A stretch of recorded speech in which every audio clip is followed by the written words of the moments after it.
In today's video, I am going to teach you how to use Sendgrid to create template.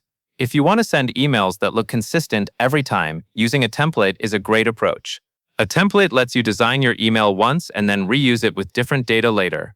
Let us walk through the process step by step so you can follow along without getting lost. First, select Email API. This is the section where Sendgrid collects the tools you need for building and managing templates that your application or system can send out.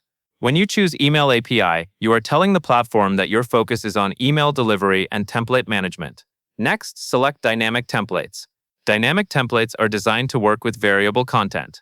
This means you can create an email structure that stays the same, while parts of the message can change depending on what data you provide at send time. Go ahead and click Dynamic Templates so you can begin creating one from scratch. After that, select Create a Dynamic Template.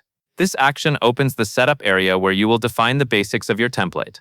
Taking a moment here helps because the name and versioning you choose later will keep everything organized. Now enter your template name.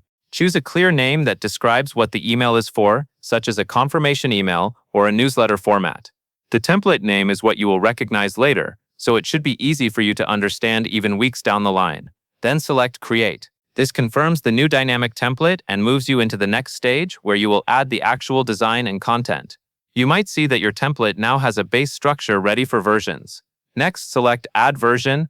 Versions are useful because you can update your template without losing track of the earlier setup. Each time you make meaningful design changes, adding a version keeps history and helps prevent confusion. After you add a version, choose a template design. This is where you pick a starting point for your email layout. Selecting a design gives you a foundation, such as a basic layout that includes areas for text, images, and call-to-action elements. Now edit your email content. This is the main work area. You will update the text to match your message, adjust headings if needed, and make sure the structure makes sense from top to bottom. As you edit, keep an eye on readability, spacing, and how it will look on different screen sizes.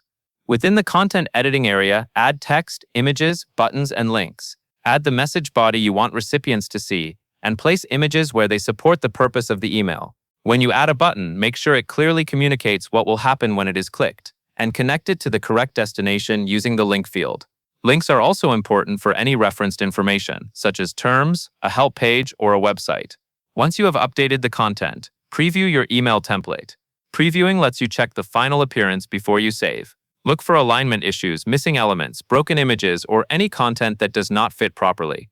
This step helps you catch problems early, so you do not have to redo work later.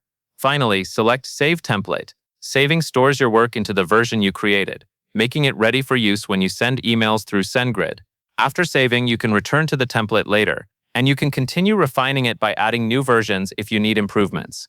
That covers everything you need to know, and that is all there is to it.